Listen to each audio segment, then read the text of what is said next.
অনেক হয়েছে, অনেক গান হয়েছে, অনেক মজা হয়েছে। এবারে আমরা গীতাকে সাজাবো। হ্যাঁ, অনেকদিন পরেও বাড়ি ফিরেছে। আচ্ছা ছেলেরা তোমরা এখানে কি করছো? যাও বাইরে যাও। সাজাচ্ছ ওকে? দেখো, সিংহাসনে বসালেই কিন্তু কাউকে পুজো করা যায় না, কিংবা বাড়ির বউও হওয়া যায় না। না দেবী হওয়া যায় আর না বাড়ির বউ হওয়া যায়।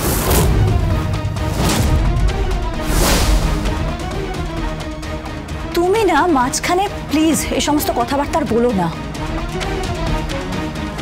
হ্যাঁ, সব সময় যেখানেই ঢুকবে সেখানেই কুটকচালি। এই তুমি চুপ করো। তুমি কি বুঝবে? হ্যাঁ, এতদিনও বাড়ির বাইরে ছিল, কোথায় মুখ পুড়িয়ে এসেছে তার ঠিক নেই।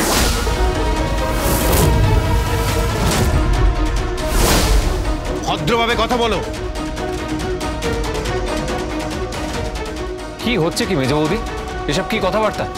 চলো চলো চলো চলো বাইরে যাও। আরে তুমি বাইরে যেতে বলার কে? হ্যাঁ,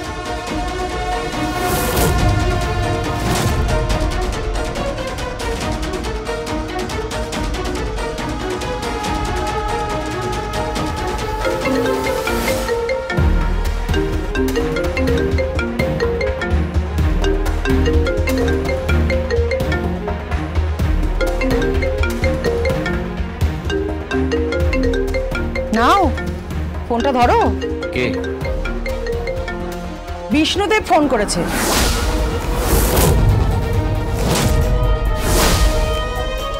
বুঝলে, বিষ্ণুদেব। এই যে এত গান বাজনা হচ্ছে, রোম্যান্স হচ্ছে, সবটা ফেক, সবটা ফলস। বিষ্ণুদেবের বাড়িতে এমনকি একটা রাতে। চুপ! আর একটাও বাজে কথা নয়। ফোনটা আমাকে দাও।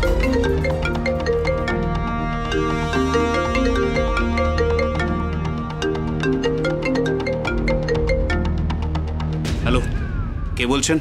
বিষ্ণুদেব বলছি। কি ব্যাপারে ফোন করেছেন? আমি গীতাকে একটু অভিনন্দন জানাতে চাই। এত রাত্রে ফোন করবেন না।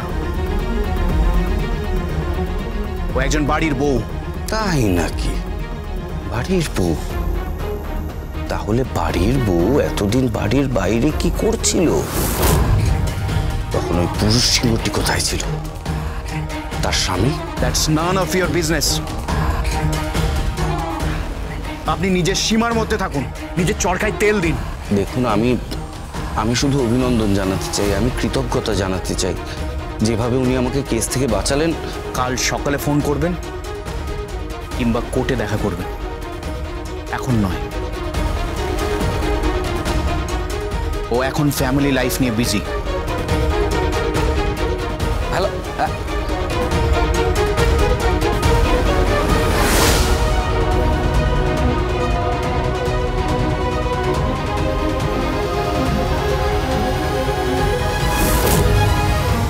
গীতা LLB সোম থেকে রবি প্রতিদিন সন্ধ্যে 6:30টায় স্টার জলসায় ও জিও হটস্টারে।